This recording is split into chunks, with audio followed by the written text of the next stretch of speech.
are watching Tulipswift. Today I'm going to be reviewing The Darkest Minds by Miss Alexandra Bracken.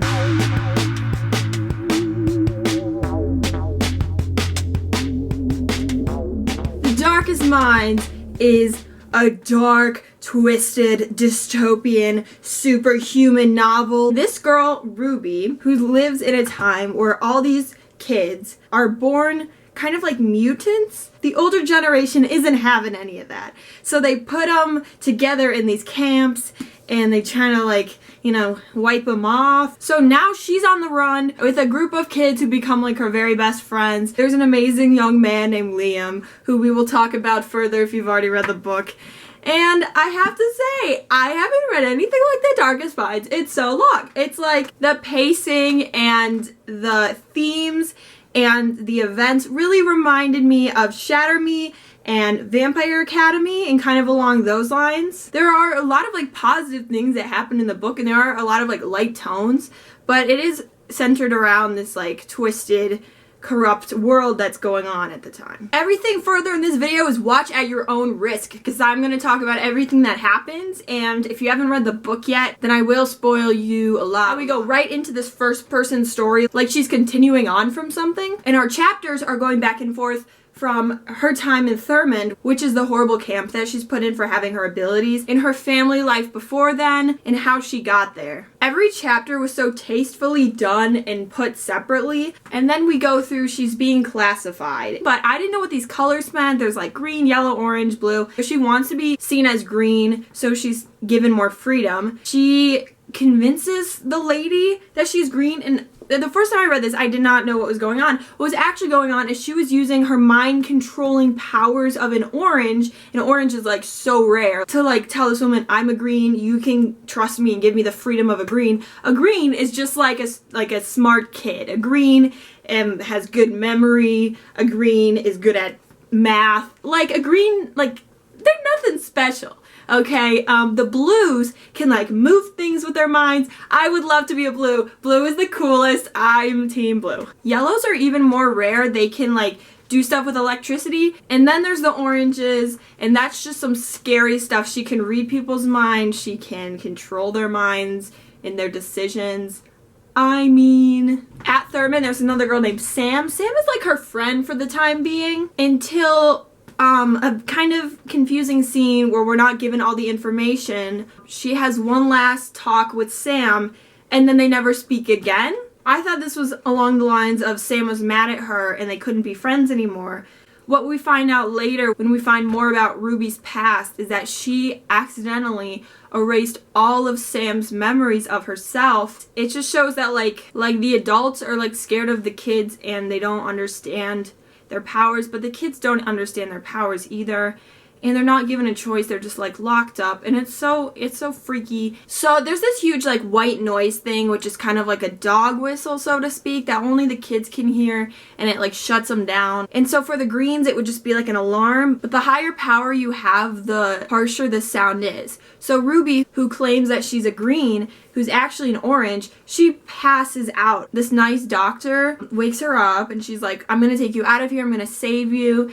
And I'm like, okay, like we have the rebel army, we're gonna escape. Like it seems very simple once this like the good guy shows up. So the doctor comes up with a plan that she's like getting medical treatment or something, so they have to like take her away somewhere. So this woman is Kate. Kate gives an amazing speech.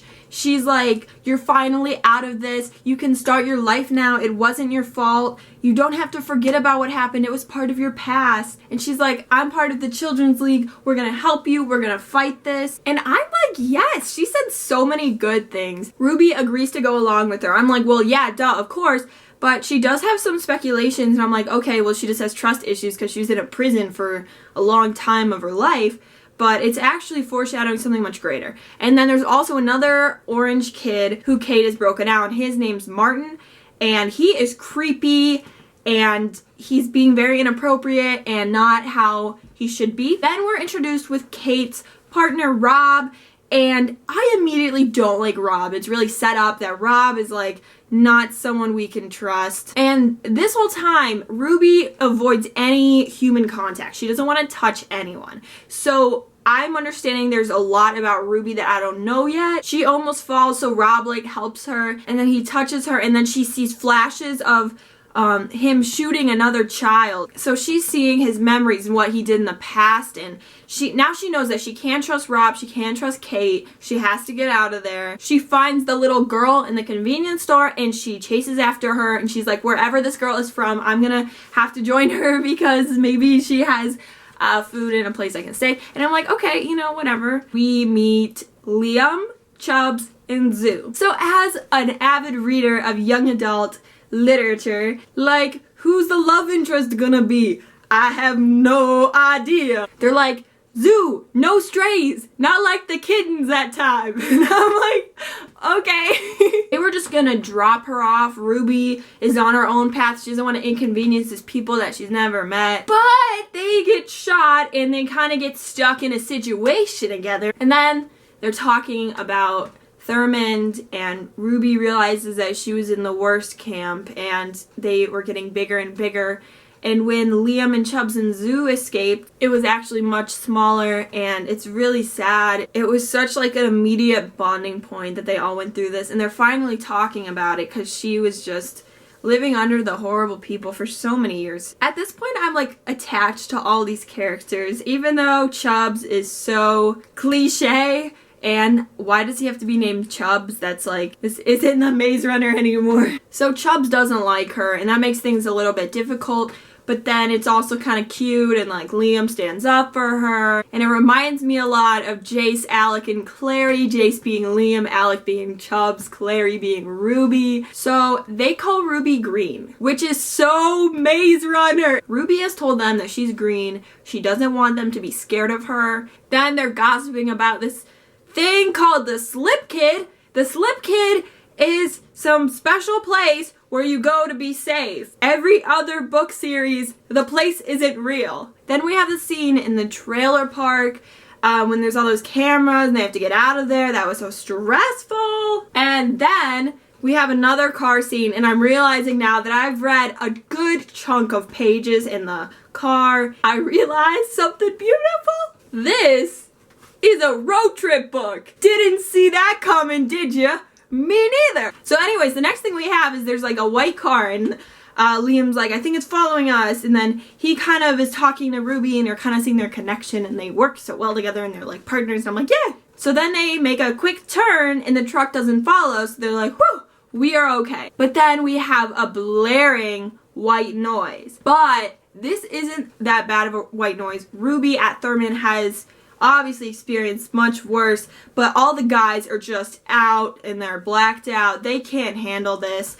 They never experienced that before. So, but Ruby's like up and about. Ruby's like ready to like take on the enemy. Ruby like turns on the radio really loud, and I'm like, what are you doing? And then the guy's like, 49er. Apparently they've identified Liam, and I'm freaking out. So she uses her power to get them safe and back on the road, but she covers it up. She like made up some story, I don't remember. And about now is when Liam becomes Lee, and we're finding more about him, and he's a Southern Belle. That Liam though. So she's hurt, she's bleeding, and Lee is trying to help her, and she's like, no, I'm fine, we have to get everybody safe. And I'm like, you go, Ruby. And Liam's like, no, you have to be okay. And I'm like, yeah, Liam, go protect her. And then they're finally confronting that, is Ruby becoming part of our little family? And Chubbs is like, no, dude, like, no. Chubbs is in love with Liam. I think we all know this. We've all read the Mortal Instruments. We know what's going on between Alec and Jace.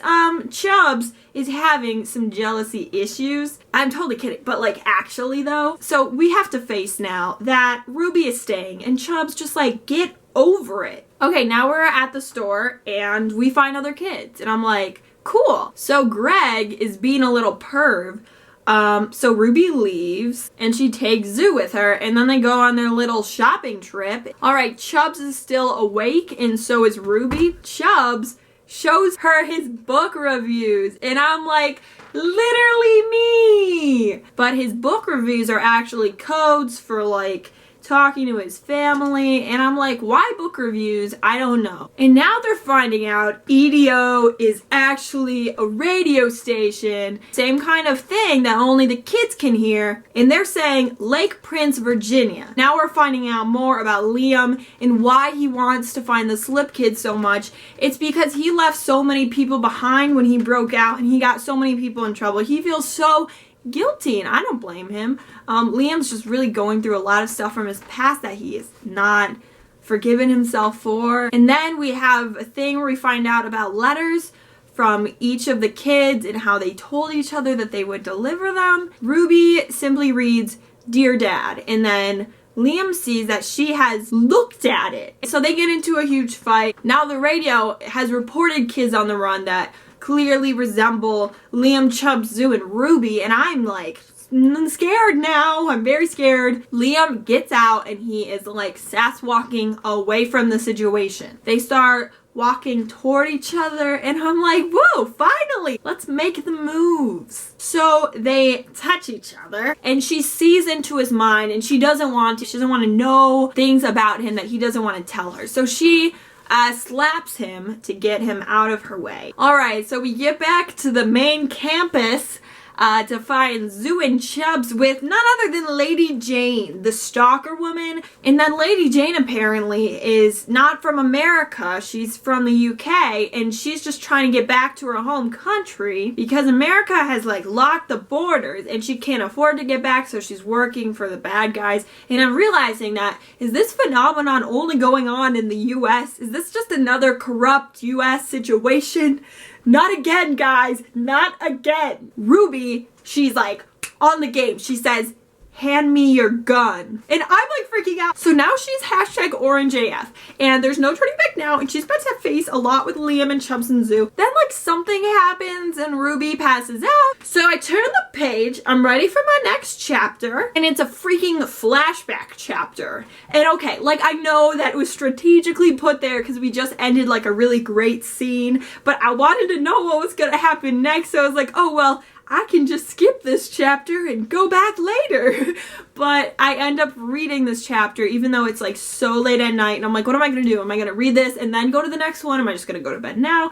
I was having a crisis. Anyways, I just kept reading until I finished the book. That's how I solved the problem. I finally know what really happened between her and Sam back at Thurmond. Her powers ended up in erasing her memory, because she knows this because the same thing happened with her parents, and we go through the scene and how her dad's a police officer and he's like, this poor girl doesn't know what she's seeing, something's wrong with her. Like the grandma is like, no, but you have kids, and then they have pictures of her, and then the mom's like, no, what is this? What is this? And it's just heartbreaking. Alright, so she wakes up, we're back in present time. She's like listening to Liam and Chubbs, and they're arguing, and they're like, can we keep her? And they're like, no, it's so dangerous, we need to move on, all this stuff. And she's quiet, and she knows that they know that she's orange, and she doesn't know what to do. And she's like, it's fine, I'll go. And they're like, no, no, Ruby, no. They're arguing about Betty, which is what they call the car. All right, now we're running into another guy that Liam apparently knows named Mike. And he's like, oh yeah, us? We're with the Slip Kid. So here they are. They arrive at camp, and there's a nice looking man named Clancy. Clancy is the worst name ever. But I got over it, and it actually works really well. Then we have a really nice scene where Liam pulls her over to dance, and I love this part so much. So now Clancy wants to train Ruby. Like, it's obvious that she doesn't trust him for whatever reason, and I have no reason not to trust him, and he sounds very smart but also manipulative, and something's obviously going wrong with this kid. Clancy shows her a ton of his memories, which she describes as very clear and vivid, like a storyboard, and not like emotional and kind of confusing as other people's are.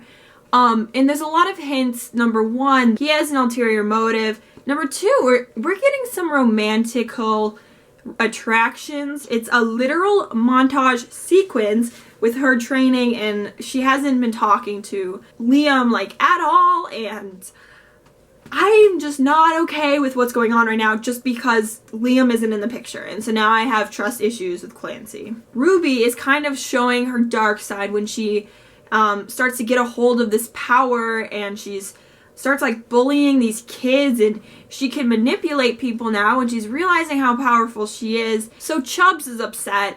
He thought they'd be looking for his family by now, and it's been about a month of this. Alright, then we have one part, which I don't like this part, but whatever, it was exciting. So she hasn't seen Liam in forever, and she bumps into him, like literally, and he's like, "Who are you?" And then the chapter ends. Okay, you didn't need to end the chapter. This would have worked if it just went to the next line, because I legitimately like gasped out loud because I thought that she accidentally erased Liam's memories. I'm like, we're only on book 1. I can't do this. It turns out he was joking. Yeah, everything's fine between them. Okay, now Zoo has left with the cousin that she found at camp, and she is telling Ruby, you have to come find me. I have something really important to tell you.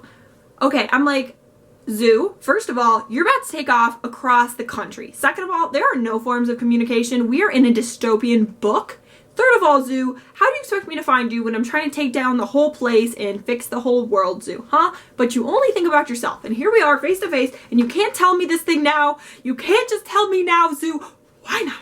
Ruby is getting these messed up feelings about Clancy that she has to like please him and do whatever he says. I can't trust him because he's an orange. Clancy has these abilities that we don't even know the extent of. So I can't trust him with Ruby at all ever at this point. And I'm like, he's bad. This is not a love triangle, but he's bad. But another part of my brain was like, I bet someone has written some really good fan fictions about him. And I'm like, no, Abby, not now. Finish the book first. I'm proud to say I have not looked into that. All right, Clancy gives an amazing apology after the big fight. I almost believe him. Then he literally rapes her, and I've had none of this shit. I'm like done with the Clans. Ruby has already been through so much. I'm not happy about this. All right, she finds Liam. She runs into him. She's like, go away, not now, Liam. I just can't talk to you right now. And she pushes him. When I was reading this is when I started crying. She is screaming out for help, but she doesn't know how to ask him, and she transfers her memories to him. Not on purpose, and so he sees what Clancy has done to her. So he's like, we're gonna pack our things, we're gonna grab Chubbs, we're gonna get out of here. It's all blocked off, they can't just run away. He freezes Lee using his mind. Lee is like solid rock, and then Clancy's men are beating him, and it's so horrible. Stuff has gone down. Ruby is now frozen as Liam was. Chubbs is able to come and move her after all this stuff has gone on. Liam does come back for them, which was such a big deal because no one else came back to the camp. Like, there were supplies and stuff, but it was not safe. But Liam came back for them, for his friends. And this has to do with probably how he didn't go back and save the kids at his camp, and he's still feeling so guilty about this. Of course he goes back and finds Chubbs and Ruby. They go to deliver Jack's letter. Jack was a kid that they escaped with a while ago, and they swore to never read each other's letters.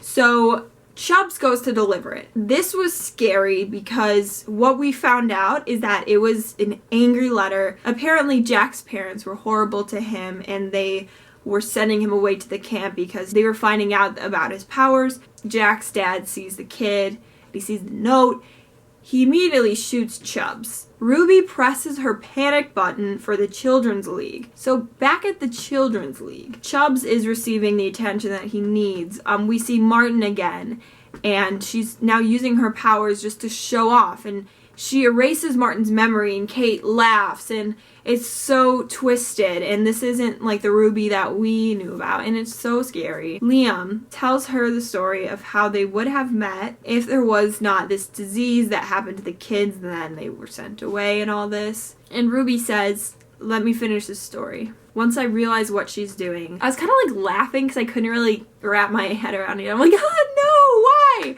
Now I'm upset, like, just recapping everything that happened in this book. I don't know how we can jump off from this point to the next book. For that to happen at the end, and it was her choice, I was upset because I wouldn't have the same Liam as I did if I ever saw him again. Hopefully I will make a video for each Darkest Minds book that I read. I'm planning on it. Thanks for watching this till the end. I will see you next time. Okay, bye!